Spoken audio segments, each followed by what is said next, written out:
Hi hello ನಮಸ್ಕಾರ ಎಲ್ರಿಗೂ day 2 of my daily vlog with healthy eating ಅಂತಲೇ ಅಂದ್ಕೊಳ್ಳಿ. But today is not going to be healthy eating. ಎಷ್ಟು ಶೆಕೆ ಅಂತ ಕೇಳಬೇಡಿ.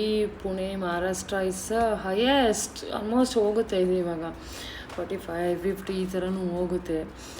ಅಷ್ಟು ಟೆಂಪ್ರೇಚರ್ ಹೆವಿ ಇದೆ. ಹಾಗೂ ಅದ್ರ ಜೊತೆಗೆ ನಾವು 15th ಫ್ಲೋರಲ್ಲಿ ಇರೋದ್ರಿಂದ ಇನ್ನೂ ಹೆವಿ ಗ್ಲಾಸ್ ವಿಂಡೋಸು. ತುಂಬ ಬಿಸಿಲು. ಬೆಳಗ್ಗೆನೇ 8:30-9 ಗಂಟೆಗೆ ನೋಡಿ ಎಷ್ಟು ಆಗ್ಬಿಟ್ಟಿದೆ. ಫ್ರೈಡೇ ಬೇರೆ ಇವತ್ತು. ಸೊ ಹಾಗಾಗಿ ಬ್ರೇಕ್ಫಾಸ್ಟ್ ತೊಗೊಂಡೆ. ಬ್ರೇಕ್ಫಾಸ್ಟಿಗೆ ಬಂದು ಸಾಬುದಾನ ಕಿಚಡಿ ಮತ್ತು ಸ್ವಲ್ಪ ಮೊಸರು ಜೊತೆ. ಅದಾದಮೇಲೆ ಸ್ನಾನ ಮಾಡಿಕೊಂಡೆ. ಕೆಲಸದವಳು ಬಂದು ಕೆಲಸದವಳು ಸ್ವಲ್ಪ ಮನೆಗೇ ಒರೆಸ್ಕೊಡ್ತಾಳೆ ಅಷ್ಟೇ. ಬಾಕಿ ಕೆಲಸ ಎಲ್ಲ ನಂದೇ, A to Z ಕೆಲಸ ನಂದೇ. ಬಟ್ ಮನೆ ಒಂದು ಒರೆಸ್ಕೊಳ್ಳೋಕ್ಕೆ ಇಟ್ಕೊಂಡಿದ್ದೀನಿ ಅಷ್ಟೇ. ಸೊ ರೆಡಿ ಆಗ್ತದೆ ಅದೇ ಟೈಮಿಗೆ ಬಂದು. ಸೊ ಕ್ಲೀನ್ ಮಾಡಿಕೊಂಡು ರೆಡಿ ಆದ. ಶುಕ್ರವಾರ ಆ್ಯಸ್ ಯೂಶ್ವಲ್ 1-2 ಬಳೆ ಬ್ಯಾಗಲ್ಸ್ ಹಾಕೋತೀನಿ. ಬಟ್ ಬಾಕಿ ಟೈಮ್ ಜಿಮ್ಗೆ ಹೋದಾಗ ತೆಗೆದಿಟ್ಬಿಡ್ತೀನಿ, ಆಮೇಲೆ ಹಾಕೊಳ್ಳೋಕ್ಕೆ. ಯಾಕೆಂದರೆ ಎವ್ರಿ ಟೈಮ್ ನಾನು ಜಿಮ್ಗೆ ಎವ್ರಿ ನವೈದನ ಹೋಗೋದ್ರಿಂದ ಅಷ್ಟೇನು ಬೇರೆದೆಲ್ಲ ಏನು ಹಾಕ್ಕೊಂಡು ಕೂತ್ಕೊಳ್ಳೋಕೆ ಆಗೋದೇ ಇಲ್ಲ. ಅದಾದಮೇಲೆ ಪೂಜೆಗೆಲ್ಲ ತಯಾರು ಮಾಡ್ಕೊಂಡು ಪೂಜೆ ಮಾಡಿದೆ. ತುಂಬ ಚೆನ್ನಾಗಿ ಕಾಣಿಸ್ತಾಯಿತ್ತು ದೇವರು. ತುಂಬ ಒಂಥರ ಸ್ಪೆಷಲ್ ಕಳೆ ಬಂದಿತ್ತು ಇವತ್ತು ದೇವ್ರಿಗೆ. ಸೊ ಹಾಗೆ ರಾಘವೇಂದ್ರ ಸ್ವಾಮಿ ಫೋಟೋ ಇಟ್ಟಿರಲಿಲ್ಲ. ಸೊ ಆ ದೇವರಲ್ಲಿ ನಂದೊಂದು ಇವತ್ತು ಬಹಳ ದುಃಖ ಇತ್ತು ನನ್ನ ಹತ್ರ. ಇವತ್ತೊಂದು ತುಂಬ ಹರ್ಟ್ ಆಗಿತ್ತು ಒಂದು ಮಾತು. ಸೊ ಅದನ್ನು ನೆನ್ಕೊಂಡು ದೇವರಲ್ಲಿ ಕೇಳಿಕೊಂಡೆ. ಸೊ ಒಂದಂತೂ ನಂಗೆ ಅರ್ಥ ಆಗಿದೆ ಏನಂದರೆ, ನಾವು ಯಾರು ಒಳ್ಳೇದು ಬಯಸ್ತೀವಲ್ಲ ಅವರೇ ನಮಗೆ ಜಾಸ್ತಿ ಕೆಟ್ಟದು ಅಂದ್ಬಿಟ್ಟು ಹೋಗ್ತಾರೆ. ಇರಲಿ ದೇವರೇ ನೋಡ್ಕೊಳ್ಳಿ ಅಂತ ದೇವ್ರ ಮೇಲೆ ಭಾರ ಹಾಕ್ಬಿಟ್ಟಿದ್ದೀನಿ. ಅದಾದಮೇಲೆ ಹಾಗಲಕಾಯಿ ಚಟ್ನಿ ಪುಡಿ ಮಾಡಿದೆ. ಏನು ಸಲಾಡ್ ಏನು ಜಾಸ್ತಿ ಇರಲಿಲ್ಲ. ಬೇಳೆ ಸಾರು ಮಾಡಿದ್ದೆ. ಬೇಳೆ ಸಾರು ಮಾಡಿ ಚಪಾತಿ ಮತ್ತು ಅನ್ನ ಮಾಡಿದೆ. ಇಲ್ಲಿ ತರಕಾರಿ ಏನು ಗೊತ್ತಾ, ಕೆಳಗಡೆ ಅಲ್ಲೆಲ್ಲ ಹಳೆ ಮನೆಯಲ್ಲಿದ್ದಾಗ ಹೋಗ್ಬಿಟ್ಟು ಕೆಳಗಡೆ ತೊಗೊಬಂದ್ಬಿಡ್ತಿದ್ದೆ. ಈಗ ಇಲ್ಲಿ ಸಿಗೋಲ್ಲ. ಸುತ್ತಮುತ್ತ ಯಾವುದೋ ಅಂಗಡಿಗಳಿಲ್ಲ. ಸೊ ಆನ್ಲೈನಲ್ಲಿ ತರಿಸ್ಬೇಕು. ಆನ್ಲೈನಲ್ಲಿ ತರಿಸಿದ್ರೆ ಏನು ಅದು ಬೆಂಡಾಗಿರೋದು ಬರುತ್ತೆ. ಸೊ ವಾರಕ್ಕೊಂದ್ಸತಿ ತಂದ್ಬಿಡ್ತೀನಿ. ಸೊ ಖಾಲಿ ಆಗಿತ್ತು, ಹಾಗಾಗಿ ಹಂಗೆ ತಿಂದೆ. ಇನ್ನೇನು ಮಾಡೋದು ಅಂತ. ಹಾಗೆ ಕಬ್ಬು ಹಾಲು ತರಕ್ಕೆ ಹೋಗಿದ್ದೆ. ಅಲ್ಲಿ ಇತ್ತು ಕಬ್ಬು ತೊಗೊಂಡು ಬಂದಿದ್ದೆ. ಹಾಗೇನೆ ಅದನ್ನು ತಿಂದೆ. ಅದು ತಿಂದ್ಬಿಟ್ಟು ಕೆಳಗಡೆ ಹೋದರೆ ನನ್ನ ಮಗ ಜ್ಯೂಸ್ ಬೇಕು ಅಂತಂದ ದೊಡ್ಡವನು. ಸೊ ಅವ್ರಿಗೆ ಹಂಗೆ ಕೊಡಿಸ್ಬಿಟ್ಟು. ಎಂಥ ಜೋರು ಗಾಳಿ, ತುಫಾನ್ ಗಾಳಿ ಇತ್ತು ಇವತ್ತು, ಬಿರುಗಾಳಿ. ಸೊ ಅದ್ರ ಜೊತೆಗೆ 3 ನಾಯಿಗಳ ಜೊತೆ ಮಾತಾಡಿಕೊಂಡು, ನಾಯಿ ನೋಡಿದಾಗ ನಂಗೆ ಅನಿಸ್ತು ನಾಯಿಗಿರೋ ನಿಯತ್ತು ಯಾವ ಮನುಷ್ಯನಿಗೂ ಇಲ್ಲ ಅಂತ. ಸೊ ಅವರು ಎಷ್ಟು ಬೇಗ ಸೆನ್ಸ್ ಮಾಡ್ತಾರೆ ಅಂದರೆ, ಒಳ್ಳೆಯದು ಕೆಟ್ಟದ್ದು ಎಲ್ಲನೂ ಬೇಗ ಸೆನ್ಸ್ ಮಾಡ್ತಾರೆ. ಒಂದು ನಾಯಿ ಮೇಲೆ ಯಾರೋ ಬಾಲದ ಮೇಲೆ ಗಾಡಿ ಓಡಿಸ್ಬಿಟ್ಟಿದ್ದಾರೆ. ಸೊ ಅದು ಎಷ್ಟು ಬೇಗ ಹೋಗಿ ಗಾಡಿ ಮೇಲೆ ಅಟ್ಯಾಕ್ ಮಾಡಿದ್ರು ಅಂದರೆ ನನಗೆ ಆಶ್ಚರ್ಯ ಆಯಿತು. ಸೊ ಮನೆಗೆ ಬಂದುಬಿಟ್ಟು ನನ್ನ ಮಗ ಒಂದು ವಾರದಿಂದ ತಿರಾಮಿಸು ಅಂತ ಕೇಳ್ತಾಯಿದ್ದ. ಸೊ ಹಾಗಾಗಿ ಚಿಕ್ಕವನು, ಅವನಿಗೆ ತಿರಾಮಿಸು ಬೇಕಾಗಿ ಹೆಲ್ದಿ ವರ್ಷನ್ ಆಫ್ ತಿರಾಮಿಸು. ಸೊ ಹೊರಗಡೆ ಸಿಗೋ ತಿರಾಮಿಸಲ್ಲಿ ಹೈ ಕ್ರೀಮ್ ಇರುತ್ತೆ. ಸೊ ನಾನು ಮನೆಯಲ್ಲೇ ಮಾಡ್ತಾಯಿದ್ದೀನಿ. ಏನು ಬೇಕಂದರೆ ಪನ್ನೀರ್ ಬೇಕು ಅದಕ್ಕೆ, ಮತ್ತು ಸ್ವಲ್ಪಕ್ಕೇ ಲೈಟಾಗಿ ಸ್ವಲ್ಪ ಮಿಲ್ಕ್ ಬೇಕು. ಆಮೇಲೆ ಬಿಸ್ಕೆಟ್ಸು, ನಾನೇನು ಓಟ್ಸ್ ಬಿಸ್ಕೆಟ್ಸ್ ತೊಗೊಂಡೆ, ಸ್ವೀಟ್ ಇಲ್ಲದಿರೋಂಥ ಬಿಸ್ಕೆಟ್ಸು. ಸೊ ಅದ್ಮೇಲೆ ಕೋಕೋ ಪೌಡರು, ಕಾಫಿ ಪೌಡರ್ ಬೇಕೇ ಬೇಕು. ಸ್ವಲ್ಪ ಶುಗರು ಇದ್ರೆ ಸಾಕು. ಆಮೇಲೆ ವೆನಿಲಾ ಎಸೆನ್ಸ್ ಬೇಕು. ಸೊ ಇಷ್ಟು ಐಟಮ್ ಬೇಕು. ಸೊ ನೋಡಿ, ನಾನು ಒಂದು ಅರ್ಧ ಪನ್ನೀರ್ ತೊಗೊಂಡೆ. ಒಂದು 100 ಗ್ರಾಮ್ ಅಷ್ಟು ಪನ್ನೀರ್ ತೊಗೊಂಡು ಸ್ವಲ್ಪ ಮನೆ ಕೆನೆನೇ ಹಾಕ್ಕೊಂಡೆ. ಸ್ವಲ್ಪ ಟೇಸ್ಟ್ ಬೇಕಲ್ವಾ, ಫ್ಯಾಟಿ ಟೇಸ್ಟ್ ಬೇಕು, ಅದಕ್ಕೆ ನಾವು ಹಾಕಬೇಕು. ತುಂಬ ಚೆನ್ನಾಗಿ ಆ್ಯಕ್ಚುಲಿ ಮಿಕ್ಸಿನಲ್ಲಿ ಹಾಕಿ ಇದನ್ನು ಮಾಡ್ಕೋಬೇಕು. ಮತ್ತೆ ಹೇಳ್ತಾನೆ, ಮಿಕ್ಸಿನಲ್ಲಿ ಹಾಕಿ ಗ್ರೈಂಡ್ ಮಾಡ್ಕೊಳ್ಳಿ. ಇಲ್ಲಾಂದರೆ ಏನಾಗ್ಬಿಡುತ್ತೆ, ಅದು ಸ್ವಲ್ಪ ಮಿಕ್ಸಿಂಗ್ ಆಗೋಲ್ಲ, ಅಷ್ಟೇನು ರುಚಿ ಬರೋಲ್ಲ. ನೀವು ಮಿಕ್ಸಿಗೆ ಹಾಕಿ ಮಾಡಿದ್ರೆ ತುಂಬ ಟೇಸ್ಟ್ ಬರುತ್ತೆ. ಸ್ವಲ್ಪ ವೆನಿಲಾ ಎಸೆನ್ಸ್, ಇದಕ್ಕೆ ಸ್ವಲ್ಪ ಹಾಲು, 1 ಸ್ಪೂನಷ್ಟು ಶುಗರ್ ಹಾಕ್ಕೊಳ್ಳಿ. ಯಾಕೆಂದರೆ ಬಿಸ್ಕೆಟು ಎಲ್ಲದರಲ್ಲೂ ಸ್ವಲ್ಪ ಬರುತ್ತೆ ನೋಡಿ. 1 ಸ್ಪೂನು 1.5 ಸ್ಪೂನಷ್ಟು ನಾನು ಶುಗರ್ ಹಾಕ್ಕೊಂಡೆ. ಇದು ಮಿಕ್ಸಿ ಹಾಕಿ ಯೂಸ್ ಮಾಡಿಲ್ಲ ನಾನು, ಅಂದರೆ ಲೈಟ್ ಇರಲಿಲ್ಲ. ಸೊ ಬೆಳಗ್ಗೆ ಹೋಗಿದ್ದು ಲೈಟು, ರಾತ್ರಿ ಎಲ್ಲ ಬರಲಿಲ್ಲ. ಸೊ ಬೇಡ ಬಿಡು ಅಂದ್ಬಿಟ್ಟು ಕೈಲೇ ಸ್ಮ್ಯಾಶ್ ಮಾಡಿದೆ. ಬಟ್ ನೀವು ಆಲ್ವೇಸ್ ಟ್ರೈ ಮಾಡಿ ನೀವು ಮಿಕ್ಸಿನಲ್ಲೇ ಮಾಡೋಕ್ಕೆ, ಆಗ ತುಂಬ ಲೇಯರ್ ಚೆನ್ನಾಗಿ ಕೂರುತ್ತೆ. ಸೊ ತುಂಬ ಚೆನ್ನಾಗಿರುತ್ತೆ. ನಿಮ್ಗೆ ಹೊರಗಡೆ ತಿಂತಾರಲ್ಲ ಅದಕ್ಕಿಂತ ಸೂಪರ್ ಹೆಲ್ದಿ ವರ್ಷನ್ ಇದು. ನೀವು ಯಾವಾಗಾರು ನೀವು ಇವನ್ ವೆಯ್ಟ್ ಲಾಸಲ್ಲೂ ಕೂಡ ತಿನ್ಬೋದು. ಯಾಕೆಂದರೆ ಇದರಲ್ಲಿ ಏನು ಜಾಸ್ತಿ ಫ್ಯಾಟ್ ಇಲ್ಲ, ಪ್ರೋಟೀನ್ ಇದೆ, ಇನ್ನೇನು ಬೇಕಲ್ವಾ. ಸೊ ಅದಕ್ಕೆ ನಾನೇನು ಮಾಡ್ಕೊಂಡಿದ್ದೆ, ಬಿಸಿನೀರಿಗೆ ಸ್ವಲ್ಪ ಕಾಫಿನ ಹಾಕ್ಕೊಂಡು ಒಂದೆರಡು ಪ್ಯಾಕೆಟ್ ಚಿಕ್ಕ ಪ್ಯಾಕಷ್ಟು 1-2 ಟೀ ಸ್ಪೂನ್ ಸ್ವಲ್ಪ ಸ್ಟ್ರಾಂಗ್ ಫ್ಲೇವರ್ ಬರೋ ಥರ ಬಿಸ್ಕೆಟ್ಸನ್ನೆಲ್ಲ ಒಂದು ಗ್ಲಾಸ್ ಬೌಲಿಗೆ, ನಾನು ಗ್ಲಾಸ್ ಜಾರಿ ತೊದಕ್ಕಾಗ್ತದೆ, ನೀವು ಗ್ಲಾಸ್ ಬೌಲ್ಗೆ ಹಾಕ್ಕೋಬೋದು. ಯಾವುದು ಖಾರ ಹಾಕ್ಕೊಬೋದು, ಸ್ಟೀಲ್ಗೆ ಹಾಕ್ಕೋಬೋದು, ಯಾವುದು ಖಾರ ಹಾಕ್ಕೊಳ್ಳಿ. ಬಿಸ್ಕೆಟ್ಸು ತುಂಬ ಡಿಫ್ರೆಂಟಾಗಿರೋದು ಬಿಸ್ಕಾಫ್ ಸಿಕ್ಕಿತ್ತು. ಸೊ ಹಾಗಾಗಿ ಒಂದು ಸಣ್ಣ ತರಿಸ್ದೆ ಅಷ್ಟೇ. ಬಟ್ ಅದು ತುಂಬ ಸ್ವೀಟು. ನಿಮಗೆ ಸ್ವೀಟ್ ತಿನ್ನೋಕ್ಕಾಗಲ್ಲ ಅಂದರೆ ಸ್ವೀಟ್ ಬೇಡ, ನಾನು ಸುಮ್ಮನೆ ಹಂಗೆ ಟ್ರಯಲಿಗೆ ಅಂತ ಅಷ್ಟೇ. ಸೊ ಅದ್ರ ಮೇಲೆ ನೀವು ಕಾಫಿದು ಇದನ್ನು ಹಾಕ್ಕೋಬೇಕಾಗತ್ತೆ. ಸೊ ಹಾಕ್ಕೊಂಡ್ಬಿಟ್ರೆ ಅದು ಸಕ್ ಮಾಡುತ್ತೆ. ಸೊ ಅದ್ರ ಮೇಲೆ 1 ಲೇಯರ್ ನೀವು ಏನು ಪನ್ನೀರ್ದು ಮಿಕ್ಸ್ಚರ್ ಮಾಡಿಟ್ಟಿರ್ತಾರಲ್ವ, ಅದನ್ನು 1 ಲೇಯರ್ ಹಾಕಿ. ಮತ್ತೆ ಹೇಳ್ತಾ ಇದ್ದೀನಿ, ಮಿಕ್ಸಿನಲ್ಲಿ ಮಾಡ್ಕೊಳ್ಳಿ. ಪನ್ನೀರ್ ಮಿಕ್ಸಿಂಗ್ ಮಾಡಬೇಕಾದ್ರೆ ನೀವು ಸ್ಮ್ಯಾಶ್ ಮಾಡಿದ್ರೆ ಅಷ್ಟು ಮಿಕ್ಸಿಂಗ್ ಆಗೋಲ್ಲ ಅದು. ಸೊ ಮತ್ತೆ ಇನ್ನೊಂದು ಲೇಯರ್ ನೀವು ಅದೇ ಸೇಮ್ ಪ್ರೋಸೆಸ್ಸು. ಮತ್ತು biscuits, oats biscuits nutri choice ಸಿಗುತ್ತೆ. ಶುಗರ್ ಇರೋಲ್ಲ, ಟ್ರಾನ್ಸ್ಫ್ಯಾಟ್ ಇರೋಲ್ಲ, ಯಾವುದೂ ಇರೋಲ್ಲ. ಸೊ ಅದನ್ನು ಯೂಸ್ ಮಾಡಿ ಬೆಟರ್. ನಿಮಗೇನೂ ಗೊತ್ತಾಗಲ್ಲ, ನಿಮಗೆ ಶುಗರ್ ಇಲ್ಲ ಏನಿಲ್ಲ ಅಂತ ಏನೂ ಅನಿಸಲ್ಲ. ತುಂಬ ಸಖತ್ತಾಗಿರುತ್ತೆ, ಒಳ್ಳೆ ಪರ್ಫೆಕ್ಟಾಗಿರುತ್ತೆ. ಸೊ ನನ್ನ ಮಕ್ಕಳು ಬಿಡಬೇಕಾ ಬಿಸ್ಕೆಟ್ ನೋಡಿದ ತಕ್ಷಣ ಏನು ಬಂದರು. ಆಮೇಲೆ ಅದನ್ನು ಒಂದು ಲೇಯರ್ ಮತ್ತು ಇನ್ನೊಂದು ಲೇಯರ್ ಹಾಕಿ ಅದ್ರ ಮೇಲೆ ನಾನು ಏನಪ್ಪ ಅಂತಂದರೆ ಮತ್ತು ಅದೇ ಕ್ರೀಮ್ ಅಂದರೆ ನಾನೇನು ಪನ್ನೀರ್ ಲೇಯರ್ ಹಾಕಿದೆ. ನಾನು ಇದೆ ಹೆಲ್ದಿಯೆಸ್ಟ್ ವರ್ಷನ್ ಆಫ್ ಸ್ವೀಟ್ಸ್. ನಾನು ಎಲ್ಲ ಇಷ್ಟಪಡ್ತಾರೆ, ತುಂಬ ಇಷ್ಟಪಡ್ತಾರೆ.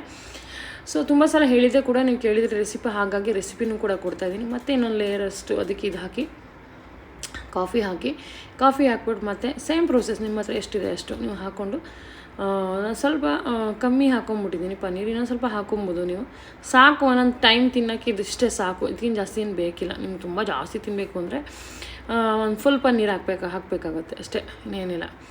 ಅಥವಾ ನಿಮ್ಮ ಹತ್ರ ಬರೀ ಕ್ರೀಮ್ ಇದ್ರೂ ನೀವು ಹಾಗೂ ಮಾಡ್ಬೋದು, ಬಟ್ ಅದರಲ್ಲಿ ತುಂಬ ಫ್ಯಾಟ್ ಇರುತ್ತೆ. ಅದಕ್ಕೆ ನಾನು ಏನು ಮಾಡ್ತೀನಿ, ಸ್ವಲ್ಪ ಪನ್ನೀರನ್ನ ಯೂಸ್ ಮಾಡ್ತೀನಿ. ನಿಮ್ಮ ಹತ್ರ ಬರೀ ಕ್ರೀಮ್ ಇದ್ದರೆ ಕ್ರೀಮನ್ನೇ ಸ್ವಲ್ಪ ಮಿಕ್ಸ್ ಮಾಡಿ ಸೆಟ್ ಮಾಡೋಕ್ಕೆ ನೀವು ಫ್ರಿಡ್ಜಲ್ಲಿ ಇಡಬೇಕಾಗುತ್ತೆ. ಸೊ ಅದ್ರ ಮೇಲೆ ನಿಮಗೆ ಏನಪ್ಪ ಅಂತಂದರೆ ನಾನು ಸ್ವಲ್ಪ ಕಾಫಿ ಪುಡಿನೂ ಹಾಕಿದೆ ಅಂದ್ಕೊತೀನಿ. ಹೌದು, ಕಾಫಿ ಪುಡಿ ಸ್ವಲ್ಪ ಎಗೈನ್ ಅದು ಒಂದು ಕಿಕ್ ಕೊಡುತ್ತೆ. ನಂಗೆ ತುಂಬ ಇಷ್ಟ ಕಾಫಿ ಅಂದರೆ, ಅದ್ರ ಸ್ಮೆಲ್ ತುಂಬ ಚೆನ್ನಾಗಿ ಬರುತ್ತೆ. ಸೊ ಸ್ವೀಟ್ಸಲ್ಲಿ ತುಂಬ ಕಾಫಿ ಫ್ಲೇವರ್ಲಿರುವಂಥದ್ದಲ್ಲಿ ಕಾಫಿ ಇದ್ದರೆ ತುಂಬ, ಇವನ್ ಚಾಕ್ಲೇಟ್ ಕೇಕಿಗೂ ಕಾಫಿ ಹಾಕಿದ್ರೆ that gives a different flavour. ಅದು ಸ್ಮೆಲ್ಲು ತುಂಬ ಚೆನ್ನಾಗಿ ಬರುತ್ತೆ, ಸುವಾಸನೆ ಇರುತ್ತೆ. ಅದ್ರ ಮೇಲೆ ಸ್ವಲ್ಪ ನಾನು ಡಸ್ಟಿಂಗ್ ಮಾಡ್ತೀನಿ. ಸ್ವಲ್ಪ ಜಾಸ್ತಿ ಹಾಕ್ಬಿಟ್ಟೆ ನಾನು, ಆ್ಯಕ್ಚುಲಿ ಡಸ್ಟಿಂಗ್ ಮಾಡಿದ್ರೆ ಸಾಕು, ಇಷ್ಟೊಂದೇನು ಬೇಕಿಲ್ಲ. ಅದಕ್ಕೆ ಸ್ವಲ್ಪ ಡಸ್ಟಿಂಗ್ ಸುತ್ತ ಮಾಡಿದ್ರೆ just for decoration along with that it will give the taste also. So cocoa ಪೌಡರ್ನ ಆಲ್ವೇಸ್ ಯೂಸ್ ಮಾಡಿ. ಹರ್ಸೀಸಲ್ಲೇ ಒಳ್ಳೆ ಕಂಟೆಂಟ್ ಇದೆ ಚಾಕೋದು. ಸೊ ಬೇರೆ ಯಾವ ಬ್ರ್ಯಾಂಡು ನಂಗೆ ಅಷ್ಟು ಇಷ್ಟ ಆಗೋಲ್ಲ. ಸೊ ನಾನು ಇದೇ ಬ್ರ್ಯಾಂಡ್ ಯೂಸ್ ಮಾಡ್ತೀನಿ. ಆಯಿತಾ, ಸೆಟಪ್ ಆಯಿತು. ಇದನ್ನು ಕ್ಲೋಸ್ ಮಾಡಿ ಇಟ್ಬಿಡಿ. ಸೆಟ್ ಆಗುತ್ತೆ. ಒಂದು ಹಾಫ್ ಆನ್ ಅವರ್ ಅಂದ್ಕೊಳ್ಳಿ, ಸೆಟ್ ಆಗುತ್ತೆ. ಸೊ ಮಿಕ್ಸಿನಲ್ಲಿ ಮಾಡಿದ್ರೆ ಇನ್ನೂ ಸೂಪರಾಗಿ ಸೆಟ್ ಆಗುತ್ತೆ. ಸೊ ಟ್ರಸ್ಟ್ ಮೀ, ತುಂಬ ಚೆನ್ನಾಗಿತ್ತು, ಸಕ್ಕತ್ತಾಗಿತ್ತು, ತಿಂದೆ. ಬಟ್ ನೀವು ಮಿಕ್ಸಿನಲ್ಲಿ ಮಾಡಿದ್ರೆ ಇನ್ನೂ ಚೆನ್ನಾಗಿರುತ್ತೆ. ಅದಾದಮೇಲೆ ಮಳೆ ಬರೋಕ್ಕೆ ಸ್ಟಾರ್ಟ್ ಆಯಿತು. ನಾನು ಈ ಹೊಸ ಮನೆಗೆ ಬಂದಮೇಲೆ ಮಳೆ ಬಂದರೆ ನಾನು ಅವತ್ತಿನ ದಿನ ಬಜ್ಜಿ ಮಾಡಿ ತಿನ್ನಲೇಬೇಕು ಟೀ ಜೊತೆ ಅಂತ ನಾನು ಕನಸು ಕಂಡುಬಿಟ್ಟಿದ್ದೆ. ಸೊ ಆ ಕನಸಿಗೆ ಇವತ್ತು ಮಳೆ ಬಂದೇ ಬಿಡ್ತು. ಸೊ ನಾನು ಡಯಟು ಮನೆ ಹಾಳಾಗ ಅಂದ್ಬಿಟ್ಟು ಡಯಟ್ ಹೋದರೆ ಹೋಗಲಿ ಇದ್ರೆ ಇರಲಿ ಅಂದ್ಬಿಟ್ಟು ಬಜ್ಜಿ ಮಾಡಿದೆ. ಆಮೇಲೆ ಆಲೂಗಡ್ಡೆ ಬಜ್ಜಿ ಮತ್ತು ಇದ್ರ ಬಜ್ಜಿ ಮಾಡಿಬಿಟ್ಟು ತಿಂದೆ. ಸ್ವಲ್ಪ ಲೇಟ್ ಆಗೋಗಿತ್ತು, ಆಲ್ರೆಡಿ 6:37 ಆಗೋಗಿತ್ತು ಅಂದ್ಕೊಳ್ಳಿ. ಆ್ಯಕ್ಚುಲಿ 5:30 ಅಷ್ಟರಲ್ಲಿ ಮಾಡ್ಕೊಂಡು ತಿಂದರೆ ಏನೂ ಆಗೋಲ್ಲ. ಒಂದೆರಡು ಬಜ್ಜಿ ತಿಂದರೆ ಏನೇನೂ ಆಗೋಲ್ಲ. ಬಟ್ ತುಂಬ ಲೇಟ್ ಆಗೋಗಿತ್ತು. But that's okay. ಆ ಒಂದು ದಿನ ಆ ಮಳೆಗೆ ಹೊರಗಡೆ ವ್ಯೂ ನೋಡ್ಕೊಂಡು ತಿನ್ನೋಕ್ಕೆ ಸಕ್ಕತ್ತಾಗಿತ್ತು, ತಿಂದೆ. ಅದಾದಮೇಲೆ ನನ್ನ ಮಗ ಬಂದು ಬಿದ್ದೆ ಬೀಳ್ತಾನೆ ಇದ್ದ. ಅವ್ನು ಬಜ್ಜಿ ಗಿಜ್ಜಿ ಎಲ್ಲ ತಿನ್ನೋಲ್ಲ, ಚಿಕ್ಕವನು. ಸೊ ಅವನಿಗೆ ಹಾಕ್ಕೊಟ್ಟೆ, ತಿಂದು ಮಜಾ ಮಾಡಿ ಎಂಜಾಯ್ ಮಾಡ್ತಾನೆ. ಹಂಗೆ ಇಷ್ಟ, ನಾನು ಏನು ಮಾಡಿದ್ರು ಇಷ್ಟಪಡ್ತಾನೆ. ನಾನು ಮಾಡೋ ಅಡುಗೆ ತುಂಬ ಇಷ್ಟಪಡ್ತಾನೆ. ನಾನು ಹೊರಗಡೆ ಕೇಕ್ ಇಷ್ಟಪಡಲ್ಲ, ನೋಡ್ಕೊಳ್ಳಿ. ನಾನು ಕೇಕ್ ತಿಂತಾನೆ. ಅಮ್ಮ ನೀನು ಮಾಡೋ ಕೇಕ್ ಇಷ್ಟ ಅಂತ. ಹೊರಗಡೆ ತಿಂತಾನೆ, ಬಟ್ ಲೈಕ್ ಮಾಡೋದು ನಂದೇನಕ್ಕೆ ತುಂಬ ಓವರ್ ಕ್ರೀಮ್ ಎಲ್ಲ ಹಾಕಲ್ಲ. ಒಂಥರ ಮಕ್ಕಳು ತಿಂದ್ರೂ ಹೊರಗಡೆ ಕೇಕ್ ಒಂದು ಮುಖಕ್ಕೆ ತಿಕ್ಕಿದಂಗೆ ಆಗ್ಬಿಡುತ್ತೆ. ಅದು ಮಾಡ್ಬಿಟ್ಟು ತುಂಬ ಚೆನ್ನಾಗಿದೆ. ಸೊ ಅದಾದ್ಮೇಲೆ ಹೊರಗಡೆ ಕೂತ್ಕೊಂಡು ನೆಮ್ಮದಿಯಾಗಿ ಎಲ್ಲರೂ ಮಾಡ್ಕೊಳ್ಳೋ ಅಷ್ಟರಲ್ಲಿ ನನಗೆ ಸುಸ್ತಾಗ ನಾನು ತಿನ್ನೋ ಮೂಳೆ ಹೊಟ್ಟೋಗ್ಬಿಟ್ಟಿರುತ್ತೆ. ಸೊ ಅದಾದಮೇಲೆ ಹೆಂಗೋ ಕೂತ್ಕೊಂಡು ಒಂದೆರಡು ಬಜ್ಜಿ ತಿಂದ್ಕೊಂಡು ಮಳೆ ಬರೋಕ್ಕೆ ಮಿಂಚು ಗುಡುಗು ಎಲ್ಲ ಬರ್ತಾಯಿತ್ತು. ಸೊ ಅದು ನೋಡಿಕೊಂಡು ತಿಂದು ಎಂಜಾಯ್ ಮಾಡಿದ್ವಿ. ಸೊ ಲೈಫಲ್ಲಿ ಏನಪ್ಪ ಅಂತಂದರೆ ನಮ್ಮ ಹತ್ರ ಎಷ್ಟೇ ದುಡ್ಡಿರಲಿ ಏನೇ ಇರಲಿ, ನಮಗೆ ನಾವು ಕೂತ್ಕೊಂಡು ಒಂದು ಅರ್ಧ ಗಂಟೆ ನೆಮ್ಮದಿಯಾಗಿ ಊಟ ಮಾಡಬೇಕು. ಊಟದ ಟೈಮಲ್ಲಿ ನೆಮ್ಮದಿಯಾಗಿ ಏನೋ ತಿನ್ನೋ ಟೈಮಲ್ಲಿ ಕೂತ್ಕೊಂಡು ನೆಮ್ಮದಿಯಾಗಿ ತಿನ್ನಬೇಕು. ಗಡ್ಬಡ್ ಮಾಡ್ಕೊಂಡು ಕೆಲಸ ಮುಗಿಸ್ಕೊಂಡು ಇದೆಲ್ಲ ಮಾಡಿದ್ರೆ ಆ ಟೈಮ್ ಮಿಸ್ ಆಗುತ್ತೆ. ಸೊ ಎಂಜಾಯ್ ಮಾಡಬೇಕು. ಇಷ್ಟು ಕ್ಲೈಮೇಟ್ ಚೆನ್ನಾಗಿತ್ತು ಇವತ್ತಂತ ಕೇಳಬೇಡಿ. ಗುಡುಗು ಮಿಂಚು, ಸಚ್ ಎ ಡ್ರೀಮಿ ವೆದರ್ ಅಂದ್ಕೊಳ್ಳಿ. ಅಷ್ಟು ಚೆನ್ನಾಗಿತ್ತು ಕ್ಲೈಮೇಟು. ಸೊ ನನ್ನ ಮಕ್ಕಳು ನಮ್ಮ ಮನೆಯವರೆಲ್ಲ ಹೊರಗಡೆ ನಿಂತ್ಕೊಂಡು ನೋಡ್ತಾಯಿದ್ರು, ಮಿಂಚು ಬರ್ತಾಯಿದ್ವಲ್ಲ, ಚೆನ್ನಾಗಿತ್ತು. ಆಮೇಲೆ ಇವತ್ತು ಬೆಳಗ್ಗೆಯಿಂದ ವಾಕಿಂಗ್ ಎಲ್ಲೂ ಹೋಗಿರಲಿಲ್ಲ, ಯಾಕೆಂದರೆ ಫ್ರೈಡೇ. ಮತ್ತು ಜಿಮ್ಮು ಹೋಗಲಿಲ್ಲ, ಯಾಕೆಂದರೆ ಬಜ್ಜಿ ತಿಂದಾಗಿತ್ತಲ್ಲ, ಯಾವಾಗತ್ತಾಗೆ ಅಂದ್ಬಿಟ್ಟು ಸುಮ್ಮನೆ ನಾನು. ಸೊ ಇವತ್ತು ಹೋಗಲಿಲ್ಲ, ಬರೀ ವಾಕಿಂಗ್ ಅಂತೂ ಕವರಪ್ ಮಾಡಿಕೊಂಡೆ.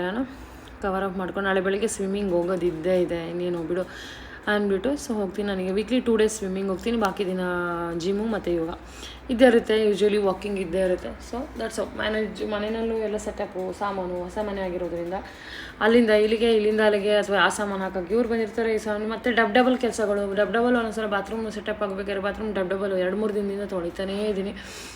ಸೊ ಓವರ್ ಆಲ್ ಕೆಲಸಗಳು ಆಗ್ತಾನೆ ಇರುತ್ತೆ. ಸೊ ದಟ್ಸ್ ಅದಾದಮೇಲೆ ಇವತ್ತು ಜಿಮ್ ಇತ್ತಲ್ವ, ಸೊ ಜಿಮ್ಮಿಗೆ ಹೋದೆ. ಸೊ ನನ್ನ ವೆಯ್ಟು ಕೂಡ ಫಸ್ಟಿನಲ್ಲೇ ಹಾಕಿದ್ದೀನಿ, ನೋಡಿರ್ತಾರೆ 78. ಸೊ 78ಗೆ ನಾನು ತುಂಬ ದಪ್ಪ ಕಾಣಿಸ್ತೀನಿ. But that's a lot of reason for this. ಹೇಳ್ತೀನಿ, ಸ್ವಲ್ಪ ಟೈಮ್ ಕೊಡಿ ನನಗೆ, I will explain. So swimming ಅಂದರೆ ನಂಗೆ ತುಂಬ ಇಷ್ಟ. ನಾನು ಸೊ ಸ್ವಿಮ್ಮಿಂಗ್ ಹೋಗಿ ಮನೆಗೆ ಬಂದೆ. ಇವತ್ತು ಸಾಟರ್ಡೆ. ಹಾಂ. ಸೊ ಇಷ್ಟ ನಡೀತು. ಸೊ ದಯವಿಟ್ಟು ಯಾರಿಗೆ ಏನು ಇಷ್ಟ ಆಯಿತು ಇದರಲ್ಲಿ ಹೇಳಿ, ರೆಸಿಪಿನ ಟ್ರೈ ಮಾಡಿ ನನಗೆ ತಿಳಿಸಿ. ಸಪೋರ್ಟ್ ಮಾಡೋದನ್ನ, ಲೈಕ್ ಮಾಡೋದನ್ನ, ಕಮೆಂಟ್ ಮಾಡೋದನ್ನ ಮರಿಬೇಡಿ. ನಾನು ನಿಮ್ಮ ಸಪೋರ್ಟ್ಗೆ ಕಾಯ್ತಾ ಇದ್ದೀನಿ. ಸೊ ಮತ್ತೆ ಸಿಗೋಣ ಮತ್ತೊಂದು ಹೊಸ ವಿಡಿಯೋಲಿ. ಅಲ್ಲಿವರೆಗೆ ದೊಡ್ಡ ನಮಸ್ಕಾರ. Thank you.